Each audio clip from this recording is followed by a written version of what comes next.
Good morning, everybody, and welcome back to The Walk. Today is Monday, November 25th, and we are starting Ezekiel 23.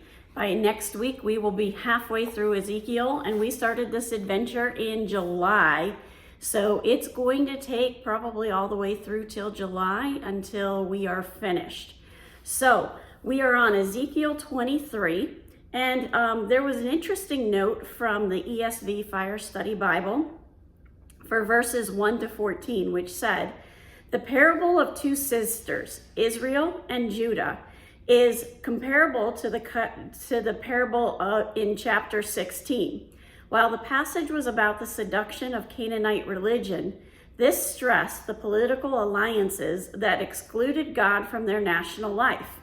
Aholah, which means in Hebrew, my tent, represented Israel, and Aholibah, which means my tent is in her, represented Judah.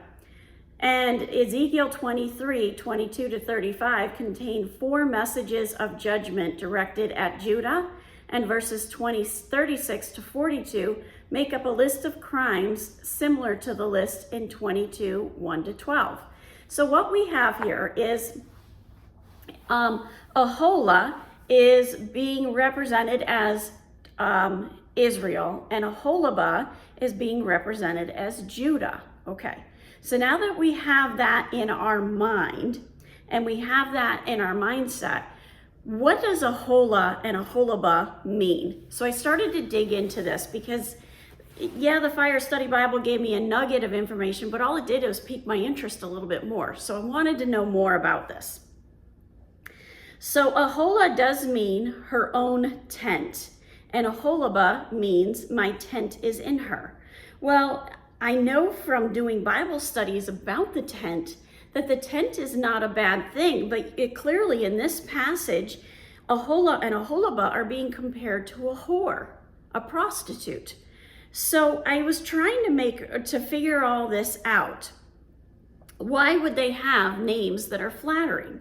Well, the only thing I could come up with is that it was a hint of that grace in there, that even though you have messed up, I'm still going to give you a name that has some gumption to it and some strength to it.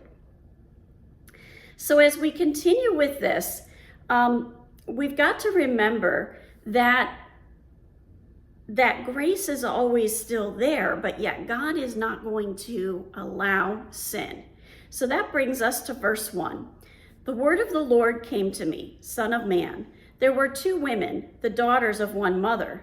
They played the whore in Egypt. They played the whore in their youth. There their breasts were pressed and their virgin bosoms handled.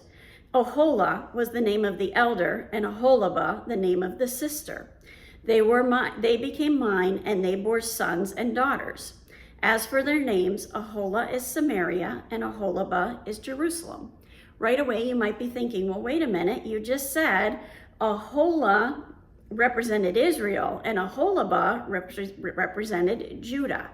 Samaria and Jerusalem are kind of synonymous with those with those regions. So when they say Samaria, they really mean Israel. When they say Jerusalem, they also mean Judah. Don't get hung up on that. So as I started digging into this, the fact that Aholah means her own tent, and Aholibah means my tent is in her. Well, when we started to look deeper, the tent in her is represented by Jesus. And Mary's name meant rebellion. So Mary, the mother of Jesus, her name meant rebellion. Jesus is still going to come out of this society. He is still a part of that society. His seed, the seed that are in the women are being passed from one to the next to the next. And we've got to be aware of the fact that this is still God's holy nation, but yet He's calling them out. He's calling them whores. He's saying, we're not going to put up with this anymore. I also started to get interested in the fact that it was talking about their breasts and their virgin bosoms being handled. And as I thought that through, the people are Christ's bride. And in Egypt, they engaged in idolatry and prostitution. So God's people were still a very young nation at this point. They engaged in that idolatry, and these nations belonged to God at one point. In fact, they still do, but they've wandered away from God. And so when we think about that, a virgin is very easily distracted, very easily swayed, because they're often very, very young and they don't have those scruples. So there's a hint here that these nations kind of swayed them. But the point is that they allowed themselves to be pulled away from God. They allowed themselves to get distracted.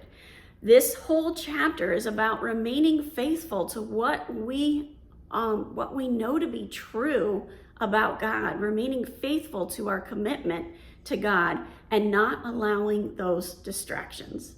Have a wonderful day. God bless, and keep walking the walk.